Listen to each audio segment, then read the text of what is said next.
On October 16th, 2001, Enron was worth around $60 billion and named the most innovative company in America for the 6th year running. 24 days later, it filed for the largest bankruptcy in U.S. history. Nothing physical had been destroyed. No fire, no flood, no explosion at a single pipeline. The company simply stopped pretending, and when it stopped pretending, there was almost nothing underneath. Think of Enron as a magician working an audience of bankers, regulators, and 20,000 employees.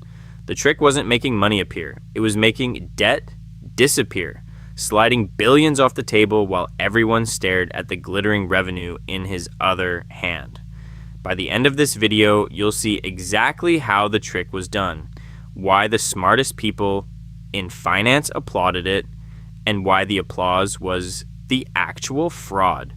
Because the magician never broke any law of physics, he just kept asking you to look at the wrong hand. Enron started as a boring company doing a boring thing, moving natural gas through pipelines. Then CEO Jeff Skilling had an idea that genuinely was clever. Instead of just selling gas, Enron would become a market, a middleman buying and selling contracts to deliver energy in the future, letting power plants and utilities lock in prices. Enron stopped being a utility and became, essentially, an investment bank that happened to own some pipes. To make this work, Skilling won approval for something called mark-to-market accounting. The principle: if you sign a 20-year contract, you can book the entire projected profit of that deal today, the moment the ink dries. Sign a deal you think will earn $100 million over 2 decades, and your books show $100 million in profit right now. The cash, of course, would arrive over 20 years. The profit arrived instantly. This is the first hand the magician asks you to watch, the dazzling one. Here's what everyone gets wrong about Enron. People assume the company simply invented fake revenue out of thin air. Mostly, it didn't.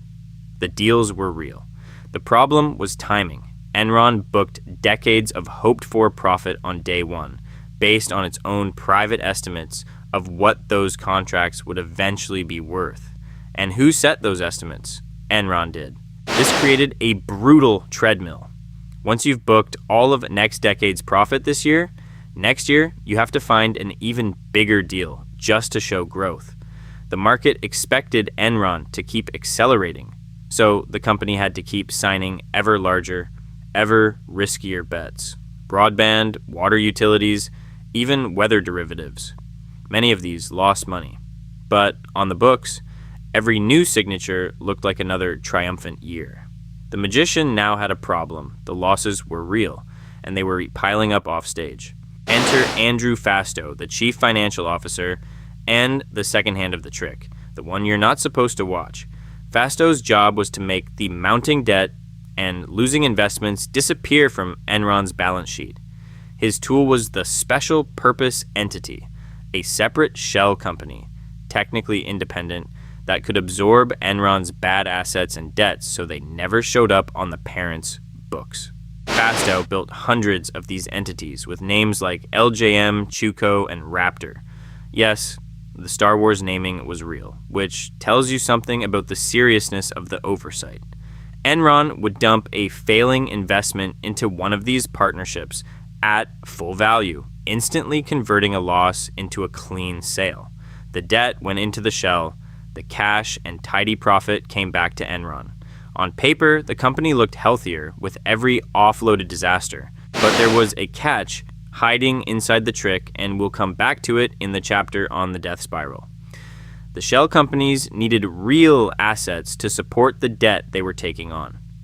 And the asset Enron kept using to prop them up was its own stock. The whole structure was secretly guaranteed by the very share price it was designed to inflate. Remember that.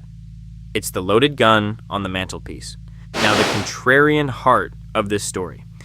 Enron's fraud was not a secret kept in a vault. The structures were disclosed in dense footnotes in public filings the whole industry could read. The real fraud was social. Enron persuaded analysts, auditors, and banks that financial engineering this aggressive was genius rather than deception. When a Fortune reporter asked how Enron actually made money, the answer was a fog. She was treated as the one who didn't get it. Everyone in the audience had a reason to keep clapping. Arthur Andersen, Enron's auditor, earned roughly $25 million in audit fees and another $27 million in consulting fees in a single year. More than 50 million reasons not to look too hard. Investment banks earned fat fees structuring the partnerships. Analysts who questioned the magic watched their firms lose Enron's banking business. The applause wasn't ignorance. It was a business model.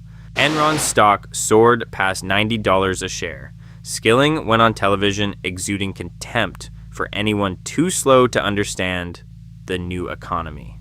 Employees were encouraged to load their retirement savings into company stock, confident it could only climb. The audience was now fully inside the trick, not just watching it, but financially betting their futures on it never ending.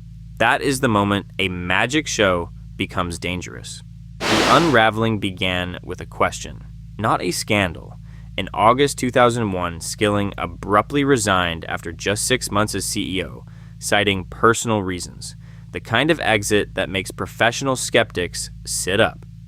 That same month, an Enron executive named Sherron Watkins sent an internal memo warning Chairman Ken Lay that the company might implode in a wave of accounting scandals. She had spotted the loaded gun on the mantelpiece. In October, Enron announced a $616 million quarterly loss and, more quietly, a $1.2 billion reduction in shareholder equity tied to the Fastow partnerships. To translate, the company admitted that $1.2 billion of its supposed value had never really existed. It was an accounting reflection of its own stock propping up its own shells. The reporters and short sellers who had been ignored for years finally had a thread to pull. Now, the catch from the partnerships chapter detonates. Remember, the shell companies were secretly backed by Enron's own shares. As the scandal broke and the stock began to fall, those shares became worth less, which meant the shells could no longer support the debt they held, which forced the losses back onto Enron's books, which scared investors, which drove the stock down further. A self-reinforcing collapse, each turn feeding the next. The structure that had hidden the debt only worked while the stock went up. Run it in reverse and it becomes a machine for destroying the company at maximum speed. The magician had built a trick that, the instant the audience stopped clapping, sawed him in half. By late November, the credit rating agencies cut Enron to junk, triggering billions in debt that came due all at once. There was no cash to pay it. On December 2nd, 2001, Enron filed for bankruptcy. Around 20,000 employees lost their jobs, and many lost their retirement savings. Roughly $2 billion in pensions evaporated because workers had been steered into company stock, now worth pennies. Senior executives who had sold shares earlier near the peak walked away with hundreds of millions. The audience paid for the show. The magician kept the ticket money. The collateral damage spread fast. Arthur Andersen, one of the world's 5 great accounting firms, was convicted of obstructing justice for shredding Enron documents and effectively ceased to exist, taking 85,000 jobs worldwide with it, an 89-year-old firm destroyed by one client. Ken Lay was convicted but died before sentencing. Skilling and Fastow went to federal prison. The trick had finally produced something undeniably real: consequences. Enron forced America to rewrite the rules. The 2002 Sarbanes-Oxley Act made CEOs personally certify their financial statements under threat of prison, tightened auditor independence, and curbed the off-balance sheet games Fastow had mastered. For a moment, it looked like the magic show was over for good. It wasn't. Because the deepest lesson of Enron was never about a single law. It was that fraud thrives when everyone in the room is paid to keep clapping. Auditors collecting fees, banks collecting commissions, journalists afraid of looking foolish. 2 decades later, Germany's Wirecard pulled off the same con on a larger stage. a celebrated tech darling, glowing audits, and regulators who attacked the short sellers instead of the company. Roughly 1.9 billion euros that supposedly sat in Asian bank accounts simply did not exist. So here is the thesis paid in full. Enron didn't fall because of one accounting trick. It fell because an entire industry decided that hiding debt was innovation and rewarded the magician for performing it. The numbers were, in places, openly disclosed. The genius was convincing everyone not to do the subtraction. Whenever you hear a company praised for a business model nobody can quite explain, that is the moment to stop watching the dazzling hand and look hard at the one held just out of sight. Enron was the biggest corporate fraud of its age, and Wirecard proved the playbook never really retired. It just learned new languages. If this rewired how you see innovative accounting, subscribe. Next, we take apart how Wirecard fooled Germany's own regulators for a decade, while the people sounding the alarm were the ones investigated.